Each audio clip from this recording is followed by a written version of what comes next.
1971 সালে যখন সারা দেশ উত্তাল,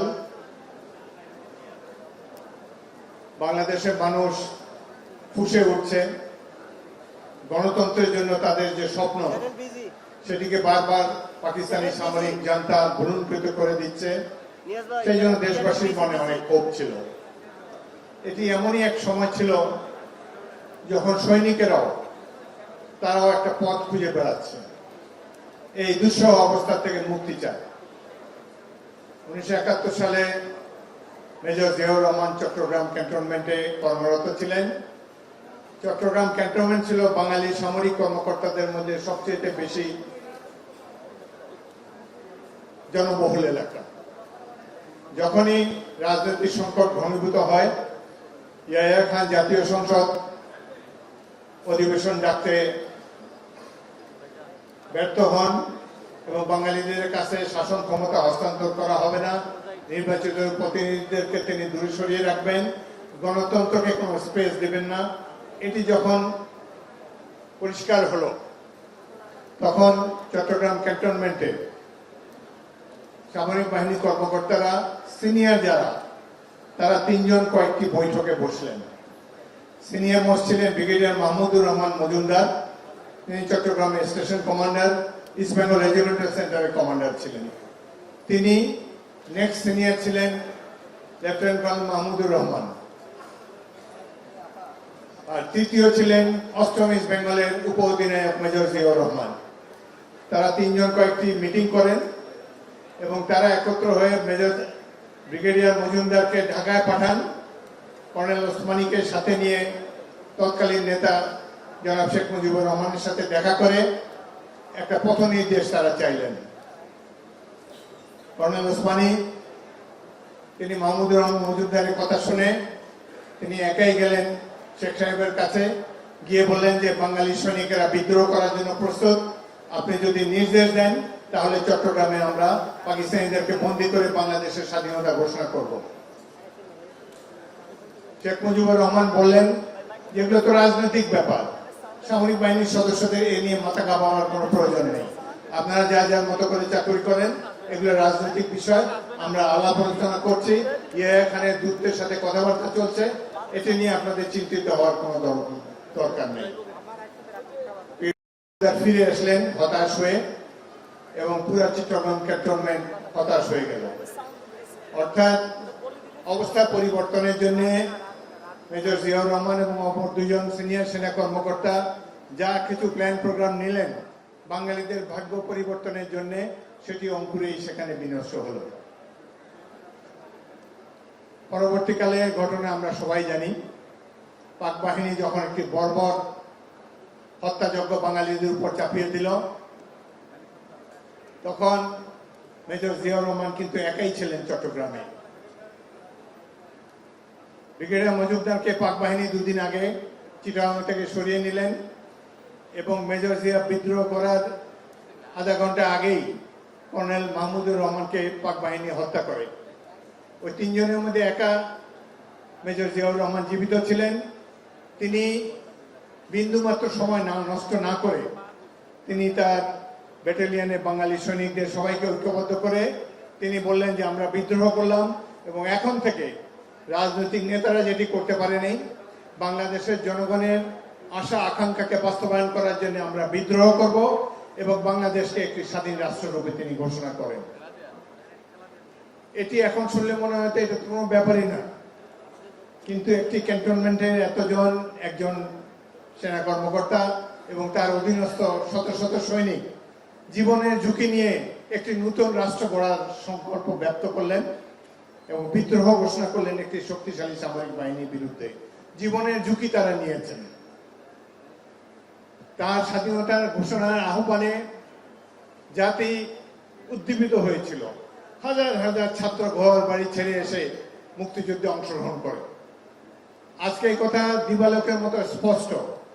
সেদিন যদি মেজর জিয়াউর রহমানের নেতৃত্বে বাঙালি সৈনিকেরা 5টি ক্যান্টনমেন্টে বিদ্রোহ না করতেন তাহলে তো দেশে মুক্তিযুদ্ধ হতো না, আর মুক্তিযুদ্ধ না হলে এই দেশও স্বাধীন হতো না, আজও পাকিস্তান থাকতো।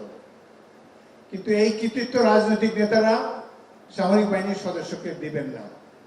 তারা যেহেতু উপযুক্ত সময় স্বাধীনতা ঘোষণা করেন নাই, মেজর জিয়াউর রহমান স্বাধীনতা ঘোষণা করেছেন, সেই জন্যই তাদের যত রাগ। এই মেজর তাকে বলে 400 টাকার মেজর, অখ্যাত মেজর, ISI এর এজেন্ট, নানা ধরনের তাকে, তার নামটি যাতে প্রচারিত না হয়, সাধারণ মানুষের কাছে জনপ্রিয় না হয়, অনেক চেষ্টা তারা করেছে। সর্বশেষ চেষ্টা শেখ হাসিনা তার মাজারটি এই শেরেবাংলা নগর থেকে সরিয়ে দিতে চেয়েছিল। সেই উদ্দেশ্যে প্রাথমিক পদক্ষেপ হিসেবে ওই মাজারে যাওয়ার যে একটি সেতু ছিল, সেই সেতুটাকে সরিয়ে দিয়েছিলেন, মৌলভীবাজার পাঠিয়ে দিয়েছিলেন। কতখানি নিচু হলে তারা একজন মুক্তিযোদ্ধা, দেশের স্বাধীনতার ঘোষকের প্রতি এই ধরনের অবহেলা তারা দেখাতে পারে। তার খেতাবটি, বীরত্ব খেতাবটিও কেড়ে নেওয়ার জন্য তারা একসময় চিন্তা ভাবনা করেছিল। অদ্ভুত এক বাংলাদেশ।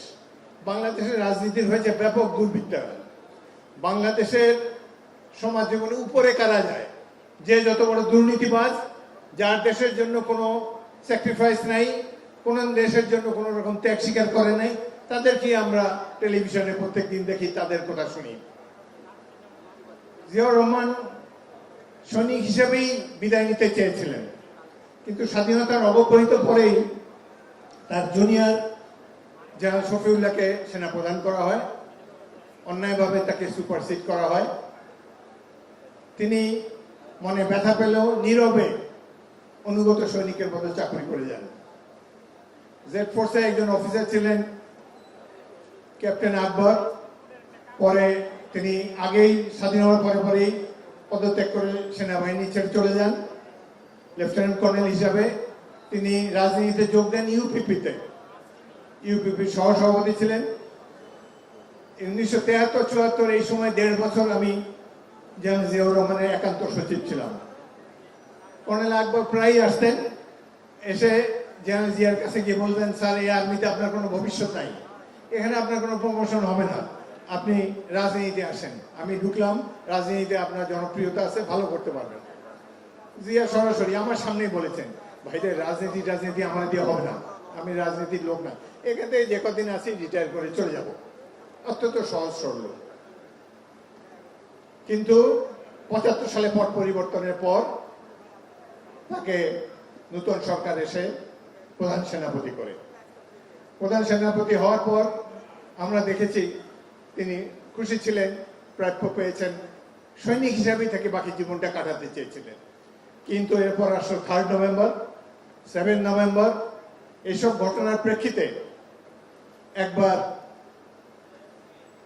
কিছু 3 দিনের জন্য জেনারেল জিয়াউর রহমানকে খালেদ মোশাররফ বন্দী করলেন এবং জিয়া ক্ষুব্ধ হয়ে পদত্যাগপত্র দিয়ে দিলেন। তার কোনো ধরনের রাজনৈতিক উচ্চাশা ছিল না। আমরাও তাকে মাঝে মাঝে বলতাম যে স্যার এইভাবে জীবন কিভাবে চলবে। তিনি সবসময় আল্লাহর উপরে তার অগাধ বিশ্বাস ছিল, কোনো পদে যাওয়ার জন্য কোনো চেষ্টা করেন। সেনাবাহিনী প্রধানও তিনিও জানতেন না তাকে পট পরিবর্তনের পর সেনাবাহিনী প্রধান করা হবে। তিনি রাষ্ট্রপতি হওয়ার জন্য, বাংলাদেশের রাষ্ট্রপতি হওয়ার জন্য কোনো ধরনের তদবির তৎপরতা কিছুই করেন নাই। কিন্তু সেই সময় দেশে একটা শূন্যতা বিরাজ করছিল। 1975 সালে আওয়ামী লীগ ধিকৃত হয়ে তাদের নেতৃবৃন্দ নিহত হয়েছেন এবং তারাও পলাতক অবস্থায় রয়েছিল, অনেকটা আজকের মতো। কিন্তু সেই সময় শূন্যতা তো থাকতে পারে না সমাজ দেখে, রাষ্ট্রযন্ত্রে। সেই কারণেই দেশের জনগণের ইচ্ছা দাবির পরিপ্রেক্ষিতে তিনি রাষ্ট্রের শাসনভার গ্রহণ করেন, অনিচ্ছা সত্ত্বেও। রাজনীতি কোনো উচ্চাশা তার ছিল না। প্রথম সুযোগেই তিনি নির্বাচন দিয়েছেন, একজন নির্বাচিত রাষ্ট্রপতি হয়েছেন। এই কথাগুলো বলার উদ্দেশ্য হলো এই যে মানুষ, সমাজ, বিদ্যমান ব্যবস্থা, অ্যারেঞ্জমেন্ট সবকিছুই তার প্রতিকূলে ছিল, কিন্তু আল্লাহ রব্বুল আলামিন তাকে রক্ষা করেছেন। তিনি আগে থেকেই বাংলাদেশকে এই ধরনের একজন রাষ্ট্রপতি উপহার দিবেন যিনি সৎ, নির্লোভ, দেশপ্রেমিক। আল্লাহ এই ধরনের তার ডেস্টিনিকে নির্ধারিত করে দিয়েছেন। সেজন্যই আমরা শহীদ রাষ্ট্রপতি জিয়াউর রহমানের দেখা পেয়েছি। এখন জিয়াউর রহমান সৈনিক হয়েও গণতন্ত্রের জন্য যুদ্ধ করেছেন, বহুদলীয় গণতন্ত্রের প্রবক্তা তিনি ছিলেন। বাংলাদেশের মানুষ গণতন্ত্রের জন্য লড়াই করতে চায়, কিন্তু দুঃখের বিষয় 71 সালে গণতন্ত্রের জন্য 9টি মাস আমাদেরকে যুদ্ধ করতে হয়েছে, সারা জাতি যুদ্ধ করেছে। আজ স্বাধীনতার 50 বছর পরও 53 বছর পরেও আজকের দেশে গণতন্ত্র নাই। সেনাবাহিনী প্রধান বলেছেন ডিসেম্বরের মধ্যে ইলেকশন দিতে হবে, সামরিক বাহিনী প্রধান চায় নির্বাচন, আর যারা এখানে ক্ষমতায় আসেন সিভিল সরকার, একটি তত্ত্বাবধায়ক সরকার, একটা অন্তর্বর্তীকালীন সরকার, তারা গণতন্ত্র দিতে চায় না, তারা নির্বাচনের কথা বলে না, দুনিয়ার কথা বলে। সংস্কার করবে, কি সংস্কার করবে? সংস্কার করা একমাত্র অধিকার নির্বাচিত গণপ্রতিনিধিদের। এখানে একটা গোষ্ঠী এসে বললো আমরা এই সংস্কার করবো, কয়েকজন নাবালক ছাত্র বললো আমরা ওই সংস্কার করলো। এইভাবে কি বাংলাদেশ চলবে? এই জন্য কি আমরা যুদ্ধ করেছিলাম? এই জন্য জিয়াউর রহমান স্বাধীনতার ডাক দিয়েছিলেন? আমরা তো এটি মানতে পারি না। যে এই গণতন্ত্রের জন্য এত বছর আগে, 53 বছর আগে থেকে বাঙালিরা সংগ্রাম করে আসছে, আজ এত বছর পরেও গণতন্ত্রের কোনো দেখা নাই, গণতন্ত্রের নাম নিশানা নাই। একদল তথাকথিত শিক্ষিত ব্যক্তি বারংবার এই দেশকে বিভ্রান্তির মধ্যে জনগণকে নিয়ে যায়। তাই আজকে দেশের সবচেয়ে জনপ্রিয় দল হিসাবে বিএনপির উপর দায়িত্ব বলতেছে। আমরা জিয়াউর রহমানের সৈনিক হিসাবে যে গণতন্ত্রের জন্য তিনি 71 সালে লড়াই করেছেন, আমরা এই 2025 সালে এসে জিয়াউর রহমানের সৈনিক হিসাবে আমরা বাংলাদেশের গণতন্ত্রকে শক্তভাবে প্রতিষ্ঠিত করব ইনশাআল্লাহ। দুঃখ লাগে এই যে একটা সরকার এখানে আছে, সবাই শিক্ষিত ব্যক্তি, এতজনের মধ্যে মাত্র একজন ফারুকী আজম, একজন মুক্তিযোদ্ধা আছে। বাকিদের এই যে এত নাম দাম শুনি, টেলিভিশনে দেখি, দেশের জন্য এদের কি অবদান আছে? বাংলাদেশের জন্য কত সংগ্রাম অতীতে হয়েছে, মুক্তিযুদ্ধ হয়েছে, স্বৈর শাসকের বিরুদ্ধে বাংলাদেশের জন্য তো বারংবার সংগ্রাম করেছে। এদের কাউকে তো কখনো কোনো সংগ্রামে আমরা দেখি নাই। হাসিনা এই 17টি বছর অত্যাচারের স্টিম রোলার চালিয়েছে বাংলাদেশের উপরে, বাংলাদেশের প্রতিষ্ঠানকে ধ্বংস করেছে। বিএনপির কত নেতৃবৃন্দ জেলে গিয়েছে, মিথ্যা মামলার শিকার হয়েছে, গুম হয়েছে, নিহত হয়েছে। কই এই যে এখন যারা তত্ত্বাবধায়ক সরকারে আছেন, একটা ফেসবুকে একটা পোস্ট দেন নাই কোনোদিন, কোনোদিন তো প্রতিবাদ করেন নাই। অথচ দেখেন ভাগ্যের কি নির্মম পরিহাস, আজকে তারা বাংলাদেশে ভাগ্য বিধাতা বসে গিয়েছে। তারা বাংলাদেশের ভবিষ্যৎ নির্ধারিত করতে চায়, যাদের জনগণের জন্য কোনো ধরনের কোনো কন্ট্রিবিউশন নাই। এগুলো হলো ষড়যন্ত্রের রাজনীতি। বাংলাদেশ আন্তর্জাতিক ষড়যন্ত্রের লীলাভূমি হতে চলেছে। আমরা জানি না বাংলাদেশকে যুদ্ধ লিপ্ত করার ষড়যন্ত্র করছে। সরকারের পররাষ্ট্র উপদেষ্টা বলেছেন, আরো কিছু কিছু নেতা বলেছেন আমাদেরকে সামরিক মানবিক করিডোর দিতে হবে। কিসের জন্য? জনগণের জানার অধিকার নাই? আমাদের দেশকে একটি যুদ্ধ অবস্থার মধ্যে নিয়ে যাওয়া হচ্ছে, বাংলাদেশের সাধারণ মানুষ জানতে পারবে না, অথচ দেশে একটি সরকার আছে। সুতরাং বাংলাদেশের মানুষকে মনে আরো দীর্ঘদিন সংগ্রাম করতে হবে। তবে আমরা অত্যন্ত ভাগ্যবান, আমাদের নেতা যে আদর্শ রেখে গিয়েছেন বাংলাদেশী জাতীয়তাবাদ, এটিকে আমরা ধারণ করে এই বৃহৎ দল বিএনপি আমরা অবশ্যই 1971-এ যে স্বপ্ন দেখে মেজর জিয়াউর রহমান যুদ্ধ করেছিলেন, সেই স্বপ্ন বাস্তবায়নের জন্য আমাদের দল বিএনপি ঐক্যবদ্ধভাবে আমরা সংগ্রাম করব, বাংলাদেশকে একটি উন্নত গণতান্ত্রিক রাষ্ট্রে পরিণত করব। আপনাদের সবাইকে অসংখ্য ধন্যবাদ।